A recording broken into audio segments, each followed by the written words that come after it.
não só mulheres, assim, os homens como um todo, assim, acho que tem muita coisa mudando. Tem muita coisa mudando. Tem muito mais compreensão, tem muito mais valorização. Mas a gente não pode deixar de dizer que preconceito não existe. Não O empreendedorismo é machista? O mundo do empreendedorismo, ele é predominantemente povoado por homens. Mas, por exemplo, quando chegava você já sentia, tipo assim, você falava, o pessoal... Beleza, Camila, tá, deixa eu ouvir o Nelson aqui. Então, eu tive alguns casos, né, assim, eu, por exemplo, quando a primeira temporada do Shark Tank, um sócio meu virou pra mim e falou que eu tava ali porque era a cota de diversidade do programa. Entendeu? Você comprou ele. Diversidade? Ô, meu irmão. Se eu fosse foda, alguém falasse pra mim, meu irmão, peraí. Faz a caneta aí. Qual que é o nome das tuas empresas? Tudo meu agora. Cara, eu já tive, tipo assim, uma reunião. Eu numa reunião, assim, chegar um sócio meu e, assim, falar, e desligar o ar, falar, por que você tá precisando de ar? Você não tá vendo que tá gastando muito luz? Mas, assim, preste atenção, eu não me ative a isso. Porque, e é o que eu falo para as mulheres hoje, porque se eu ficasse presa nisso, eu não ia crescer. Então você tem que olhar para si, assim, eu tenho milhares de sócios homens, assim, sem dúvida nenhuma, assim, e gosto muito deles. Mas é óbvio que a gente não pode falar que não existe uma realidade. Assim, as mulheres hoje, assim, elas recebem 20% a menos do que os salários dos homens. E fazendo as mesmas funções. E aí, o que eu entendi? Eu falei, que com a força que eu fui adquirindo, deixando de ser a mosca morta, eu falei, com a força que eu fui adquirindo, o que aconteceu? Eu falei, eu preciso cada vez mais fortalecer essas mulheres. Então, por exemplo, eu tenho uma área, dentro do Grupo Farana, eu tenho uma área de educação que eu tenho 90% é um time de mulheres. Nossa. Da hora. 90% são mulheres. Mas, assim, por competência. Entende? Porque, assim, não é aquela coisa assim, ah, não, olha, é porque eu... Não, ela tá ali porque ela é boa o suficiente. Porque se você se atrelar aos números, ó, startup fundada por mulher, no Brasil, tá batendo aí 6 a 7%. Que tem mulheres na liderança, 14%. Quando você vai para mulheres negras, isso é menos de 1%. Caralho. Nossa, mano.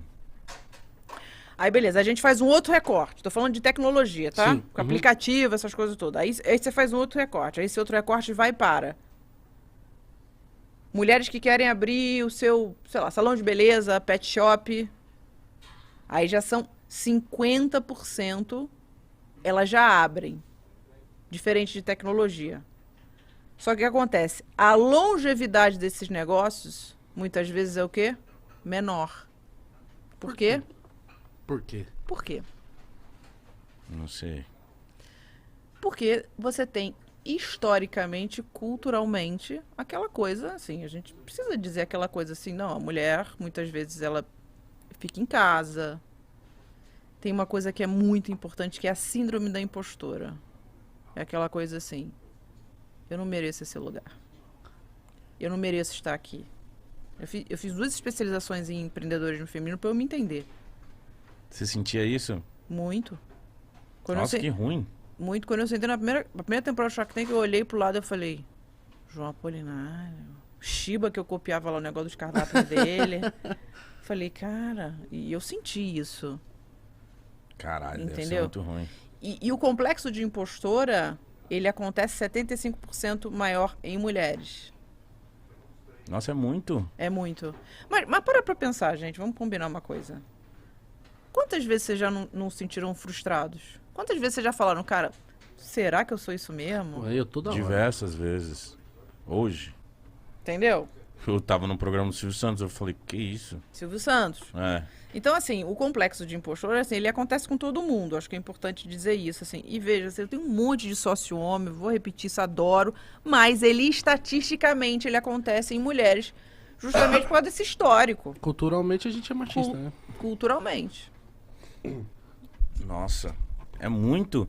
Mas isso com o tempo tá crescendo, mulheres empreendedoras? Muito. Nunca se falou tanto de empreendedorismo feminino como se fala hoje.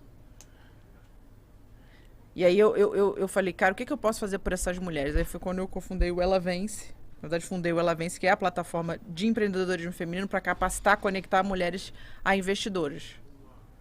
Porque uma das coisas... Na pandemia, assim, eu recebia mensagens assim, eu vou me suicidar. Eu não sei o que eu vou fazer. Eu tenho 3 filhos, eu faço tripla jornada. E eu entendi, cara, o que eu posso fazer por essas mulheres? Então, assim... além de ter esse compromisso muito grande, tem uma autorresponsabilidade, assim, eu sempre faço um convite a todas as mulheres, assim, não só mulheres, assim, os homens como um todo, assim, eu acho que tem muita coisa mudando, tem muito mais compreensão, tem muito mais valorização, mas a gente não pode deixar de dizer que o preconceito não existe. Não vou ficar aqui falando. Isso que você criou foi o quê? Foi uma plataforma, se chama Ela Vence, www.elavence.com.br. As minas entram lá e vence. Como que é isso aí? Exatamente, Miss. Na verdade, assim, lá assim, tem muita capacitação com conteúdo, né? Agora a gente vai lançar o curso focado só em mulheres empreendedoras, então tem uma parte comportamental e tem uma parte técnica para ela poder abrir o negócio.